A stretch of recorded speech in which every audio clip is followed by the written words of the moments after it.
स्त्रियांची फर्टिलिटी किंवा प्रजनन क्षमता ही वयाशी फार जवळून निगडीत आहे.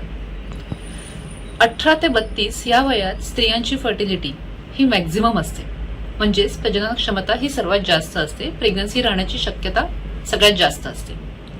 त्यानंतर ती हळूहळू कमी होत जाते. 35 नंतर त्यात झपाट्याने ऱ्हास व्हायला लागतो.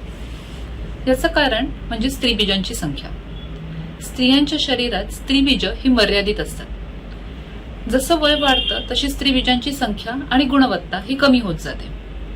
कुठलेही औषधं, इंजेक्शन, गोळ्यांनी ही गुणवत्ता वाढवता येत नाही आणि त्यामुळेच वयानुसार प्रेग्नन्सी होण्याची शक्यता ही कमी होते. वयाच्या 35 नंतर जी स्त्रीबीज असतात ती कमी गुणवत्तेची असल्यामुळे त्यामध्ये मिसकॅरेज किंवा गर्भपाताचा धोका देखील अधिक असतो. त्याचप्रमाणे गर्भामध्ये व्यंग असण्याची सुद्धा शक्यता वाढते. बऱ्याच स्त्रियांना शिक्षण आणि नोकरीतील चांगल्या संधींमुळे आजकाल प्रेग्नन्सी ही पुढे ढकलण्याचा ते निर्णय घेतात. अशा स्त्रियांमध्ये स्त्रीबीज गाठवून ठेवणे किंवा एग फ्रीजिंग हा पर्याय उपलब्ध आहे. बऱ्याच जोडप्यांना देखील लग्नानंतर लगेच मूल नको असतं. अशा जोडप्यांमध्ये एम्ब्रिओ फ्रीजिंग किंवा गर्भ गाठवून ठेवणे आणि ते नंतर वापरता येणे हा पर्याय उपलब्ध आहे, की जेणेकरून ते काही वर्षांनी अपत्यप्राप्तीसाठी प्रयत्न करू शकतात. दुसरी महत्वाची गोष्ट किंवा दुसरा एक प्रॉब्लेम हा बऱ्याच स्त्रियांमध्ये आजकाल दिसून येतो, तो म्हणजे PCOS किंवा हार्मोनल इम्बॅलन्स.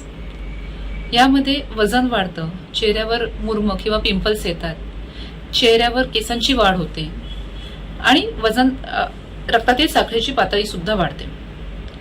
अशा स्त्रियांमध्ये पाळीची अनियमितता चालू होते.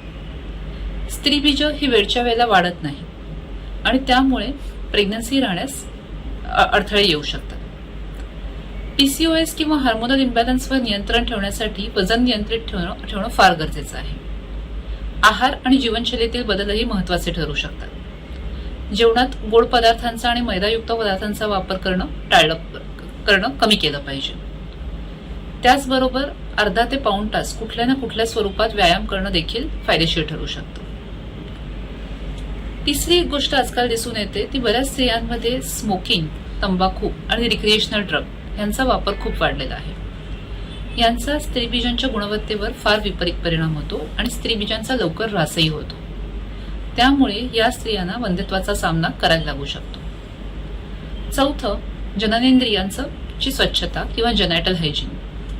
वारंवार होणारी लघवीची इन्फेक्शनं किंवा वारंवार होणारी योनिमार्गाची इन्फेक्शनं ही गर्भपिशवीला आणि फॅलोपियन ट्यूब्सवर परिणाम करतात.